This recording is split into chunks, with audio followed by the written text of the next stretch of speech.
ओम शांति। सभी भाई बहनों को ओम शांति। परमपिता शिव बाबा को याद करेंगे। परम धाम में रहने वाला शिव पिता परमात्मा ज्योति स्वरूप हम सबको पढ़ाने के लिए ब्रह्मा के तन में आते हैं और 84 जन्मों की कहानी हमें सुनाते हैं। सतयुग का, त्रेता, द्वापर, कलयुग, संगम युग, सभी का राज हमें बताते हैं। तो आइए सुनते हैं शिव बाबा के महावाक्य आज की मुरली के सार में। आज की मुरली का मुख्य सार है, बहुत ही ध्यान से सुनेंगे। मैं आत्मा शिव पिता परमात्मा से पढ़ रही हूँ। मैं बाबा का स्टूडेंट हूँ। शिव बाबा मेरे टीचर बन मुझको पढ़ाने आए हैं, ऐसे मन में सोचेंगे। आत्मस्मृति में होकर बैठेंगे और एक एक पॉइंट बहुत स्नेह प्यार से सुनेंगे।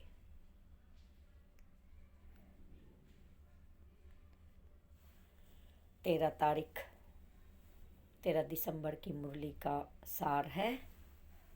आज बाबा ने क्या कहा। मीठे बच्चे, शिव जयंती का त्योहार बड़े से बड़ा त्योहार है। सारे त्योहारों में बड़ा शिव जयंती का त्योहार है। इसे तुम बच्चों को बहुत धूमधाम से मनाना है, जिससे सारी दुनिया को बाप के अवतरण का पता पड़े।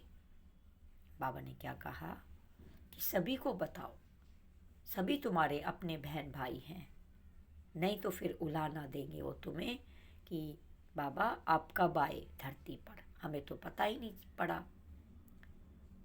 सब भक्त भगवान की पूजा करते हैं, लेकिन उनको सत्य ज्ञान पता ही नहीं है। वास्तविक स्वरूप न खुद का न शिव बाबा का पता ही नहीं है। तो बाबा ने आज कहा, बच्चे उन सबको बताओ कि शिव धरती पर अवतरण हो चुके हैं। दादा लेखराज के तन में और ब्रह्मा का नाम दिया और सत्यु की स्थापना हो रही है। 33 करोड़ देवी देवता फिर से तैयार हो रहे हैं। हम कौन हैं? 33 करोड़ देवी देवताओं का रोल निभाने वाले, सतयुग में राज करने वाले हम वो कोटों में कोई बच्चे हैं। तो ये पढ़ाई कितनी ऊंच है, अविनाशी है। 21 जन्मों का वर्षा हमें इस पढ़ाई से मिलता है। तो बाबा कहते हैं, बच्चे सभी को ये ज्ञान बताओ। शिव जयंती क्यों मनाई जाती है, कब आती है, सारा राज बाबा ने हमें बता दिया है। और हमको सभी भक्तों को मंदिर में, सबको आसपास में, हर आत्माओं को, हर मनुष्य आत्माओं को बताना है। तो चलिए आज की मुरली का सार सुनते हैं। बाबा क्या कहते हैं। प्रश्न है, तुम बच्चों को किस बात से में सुस्ती नहीं आनी चाहिए? अगर सुस्ती आती है तो इसका कारण क्या है? सुस्ती, आलस्य, अलबेलापन नहीं आनी चाहिए। और इसका मुख्य कारण क्या बताया बाबा ने? उत्तर, पढ़ाई व योग में तुम्हें जरा भी सुस्ती नहीं आनी चाहिए। लेकिन कई बच्चे समझते हैं सभी तो विजयमाला में नहीं आएंगे, सब तो राजा नहीं बनेंगे, इसलिए सुस्त बन जाते हैं। सब तो राजा नहीं बनेंगे इसलिए सुस्त बन जाते हैं, पढ़ाई पर ध्यान नहीं देते, मूंझ जाते हैं, आलस्य अलबेलेपन में हो जाते हैं कि मेरा क्या नंबर आएगा इस राजा बनने में। लेकिन जिसका बाप से पूरा लव है, प्यार है, शिव पिता परमात्मा से, भगवान से पूरा प्यार है, वह एक्यूरेट पढ़ाई पढ़ेंगे, सुस्ती नहीं आ सकती, बीच में छोड़ेंगे नहीं।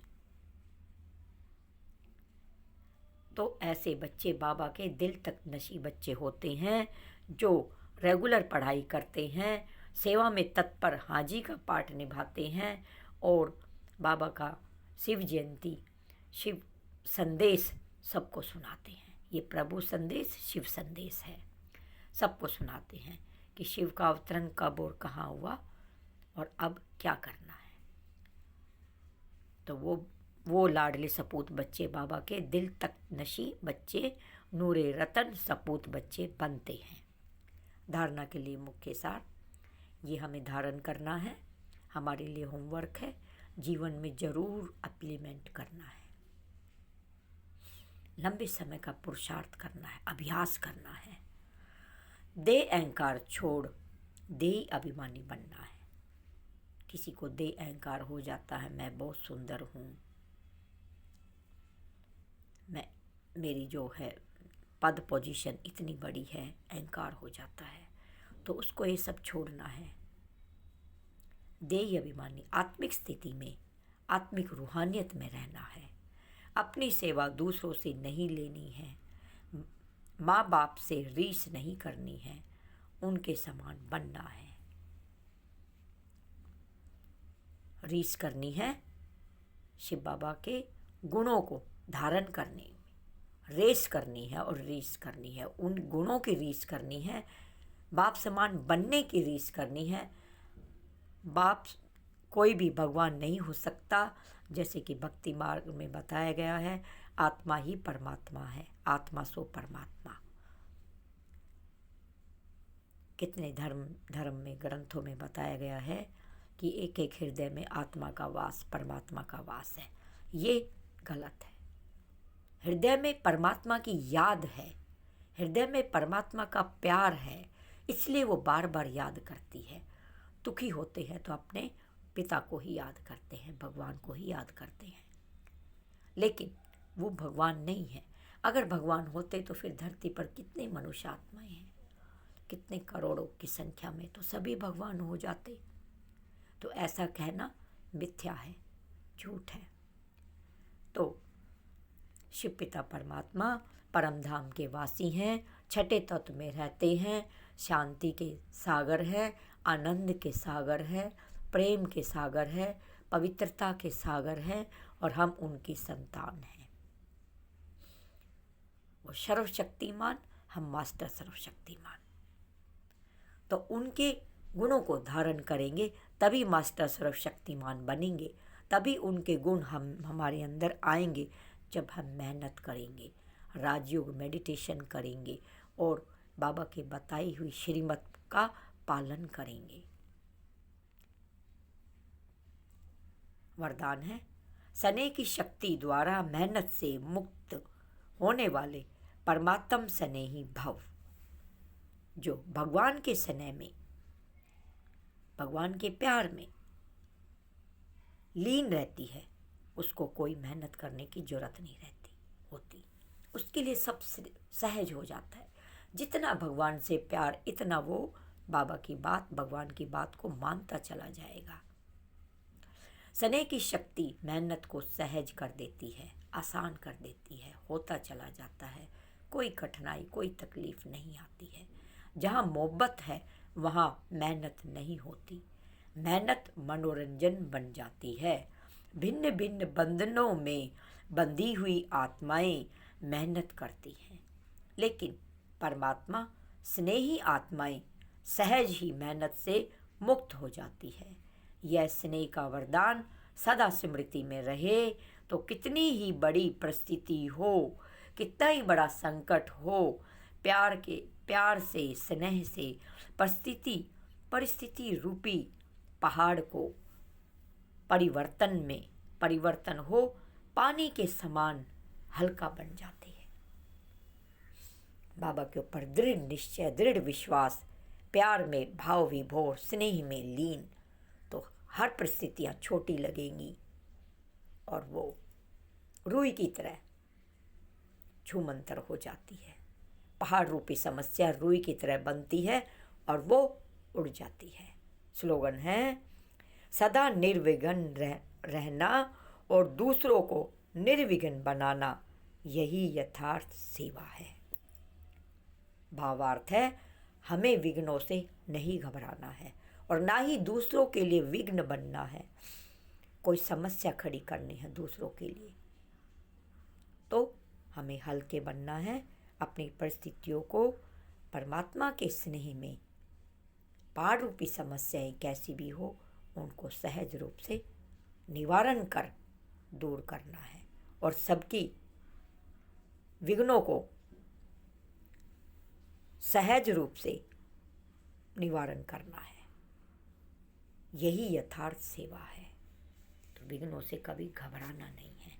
जितने विघ्न आते हैं हमें अनुभवी बनाते हैं, स्ट्रॉन्ग बनाते हैं, कुछ सिखा के जाते हैं। हम अगली क्लास में होते हैं। विघ्न यानी परीक्षाएं आना। परीक्षाएं नहीं आएंगी तो हम अगली क्लास में कैसे होंगे। तो हमें इन सब का धैर्यपूर्वक सामना करना है, विघ्नों का, और निवारण करना है। अच्छा, भगवान हमें नमस्ते करते हैं, हम रूहों को। बाबा शरीरों को नमस्ते नहीं करते, इन शरीर में बैठी रूह आत्मा को नमस्ते करते हैं, क्योंकि परमात्मा अपने रूहानी बच्चों से मिलन मना रही है, रूहानी बच्चों को पढ़ा रही है, और वो रूह आत्मा इस शरीर में बैठ पढ़ रही है, देख रही है, सुन रही है। तो मीठे मीठे सीखी लदे रूहानी बच्चों को माता पिता बाप दादा का याद प्यार, गुड मॉर्निंग और नमस्ते नमस्ते। अब हम भी करते हैं नमस्ते।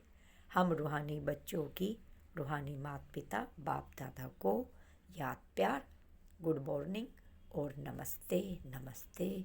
शुक्रिया बाबा, शुक्रिया आपका पदम पदम गुनाबार, शुक्रिया।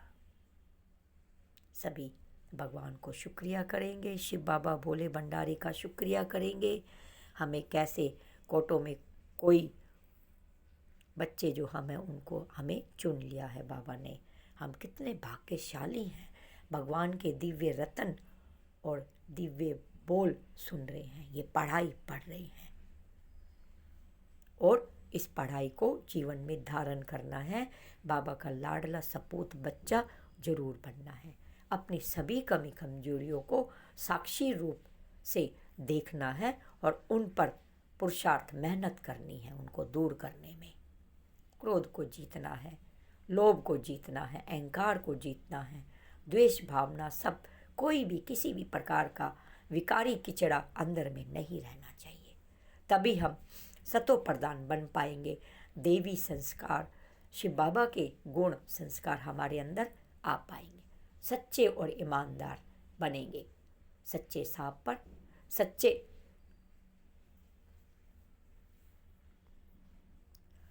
हमेशा सच्चाई के साथ रहेंगे तो हमारा साहब कौन, शिव पिता परमात्मा, वो राजी रहेगा। अच्छा, ओम शांति। सभी भाई बहनों को ओम शांति। शिव संदेश सबको देना है। शिवरात्रि आ रही है और सेवा के न्यू नए नए प्लान बनाने हैं, और कैसे सेवा करनी है, कैसे सबको शिव बाबा का संदेश पहुंचाना है, वास्तविक स्वरूप, वास्तविक घर की पहचान बतानी है, उसकी प्लानिंग करेंगे। ओम शांति, ओम शांति। योग में बैठेंगे, बाबा का शुक्रिया करेंगे, अपने को इस शरीर में बैठी आत्मा रथी अनुभव करेंगे। चलते फिरते कार्य करते पूरे दिन में मैं आत्मा हाथों से काम कर रही हूँ, मैं आत्मा पैरों से चल रही हूँ, मैं आत्मा कानों से सुन रही हूँ, मैं आत्मा मुख से मीठे बोल, दिव्य बोल बोल रही हूँ। ऐसे अपने आप अपने ऊपर ध्यान देना है, अपने मन पर ध्यान देना है। जब कोई भी थॉट, कोई भी विचार आते हैं तो पहले मन में आते हैं, तो उनको चेक करना है। ओम शांति। शुक्रिया बाबा।